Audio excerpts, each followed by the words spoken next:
Et pour parler de ce sujet, nous avons le plaisir d'accueillir au bout du fil Dr Moustapha Tamam. Vous êtes expert en économie. Bonsoir. Bonsoir à vous. Alors déjà, parlez-nous du canal de Suez, de son importance en général, et pour l'Égypte et pour le monde.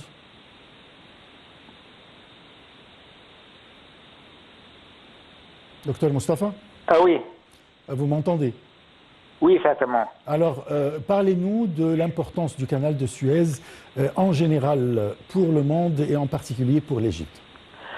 Certainement, le canal de Suez se considère une location stratégique, pas seulement pour le trafic et pour le commerce, mais pour beaucoup des autres facteurs mondiaux. Certainement, l'État a donné beaucoup de pouvoir pour avoir, en concentrer pour élever l'importance aussi de cette zone-là, par avoir la zone de la Suez Canal où on a beaucoup de projets maintenant qui sont en place. De l'autre côté, certainement, les projets pour élever et pour avoir un autre passage pour le canal, certainement a donné beaucoup un extra revenu pour le canal. Et de l'autre côté aussi, beaucoup de projets internationaux vont prendre place dans la zone de la Suez Canal.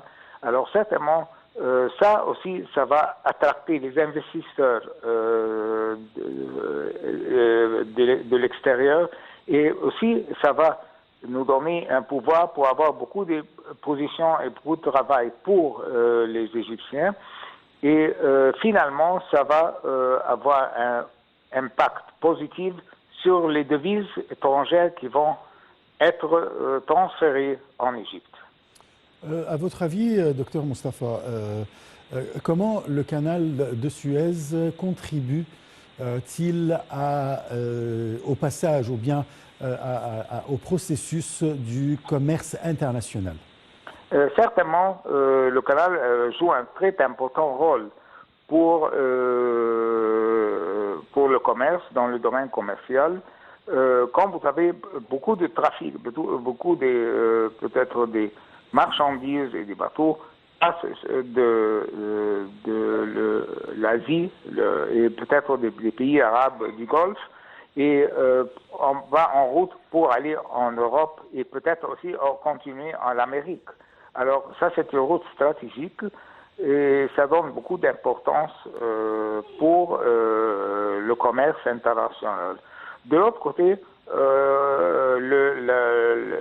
la compagnie du Suez Canal a donné beaucoup de confiance.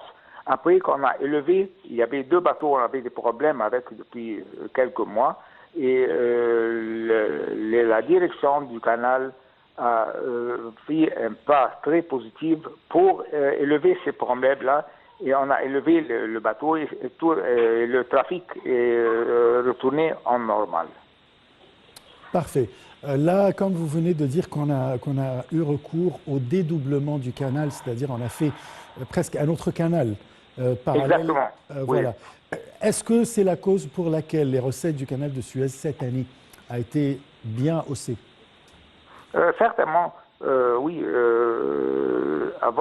Ces projets-là, on a beaucoup d'impact positif pour le canal. Et aussi, ça a donné beaucoup de confiance.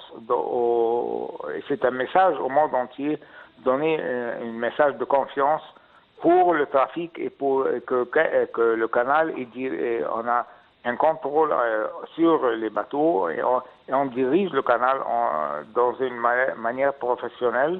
De l'autre côté aussi, ça va faciliter le commerce entre l'Asie, comme je veux dire, les pays qui sont dans le continent Asie, et l'Europe et l'Amérique. Alors ça, c'est un passage très, très important. Bien sûr. Là, comme vous venez de mentionner le trajet du commerce entre l'Asie et l'Europe, là, il y a la grande initiative chinoise, la ceinture et la route, où le canal de Suez joue un très grand rôle. Expliquez-nous pourquoi. Certainement, parce que ce passage-là, c'est un passage international. Et de l'autre côté, aussi les services que la compagnie de canal de Suez donne pour les bateaux, pour le commerce international, beaucoup de services qui donnent des facilités pour ces bateaux-là et pour le commerce. Alors ça encourage beaucoup des investisseurs et des bateaux d'user ce passage-là pour aller, comme je vous le dis, d'Asie en Europe et en Amérique aussi.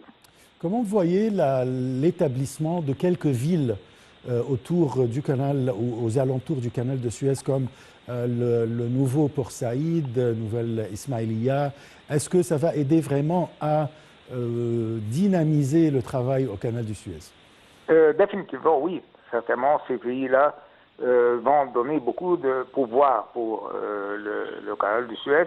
Et aussi, ça va donner une chance pour avoir beaucoup de travail pour les habitants de ces pays-là et pour travailler dans peut-être beaucoup de projets que l'État maintenant fait dans cette zone de le canal de Suez. Vous avez mentionné la zone économique du canal de Suez. Oui. Qu'est-ce qu'on attend? Qu'est-ce qu'il y aura dans cette zone? Beaucoup de projets dans le domaine du commerce, dans le domaine industriel et dans le domaine de la marchandise en transit. Alors, tous ces projets-là sont très, très importants et ça va peut-être élever la zone.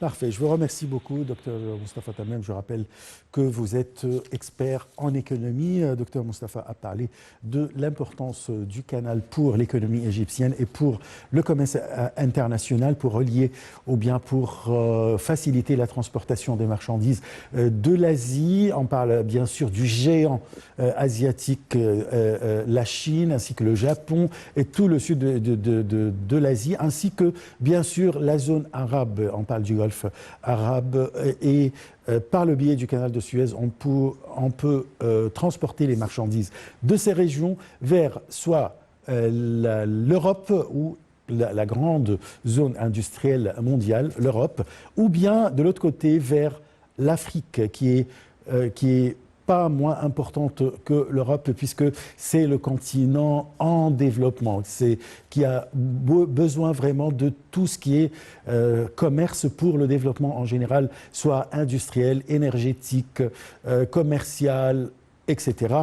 Et bien sûr, la ZLECA, la zone franche africaine, le canal de Suez va jouer un très grand rôle pour transporter et les marchandises et les matières premières de l'Afrique vers l'Europe ou bien l'Asie. Alors, le canal de Suez a annoncé un bénéfice de 7 milliards de dollars sur l'exercice 2021-2022, après avoir relevé à plusieurs reprises les droits de transit des navires dans ce passage crucial pour le commerce mondial. Sarah Al-Maghrabi nous donne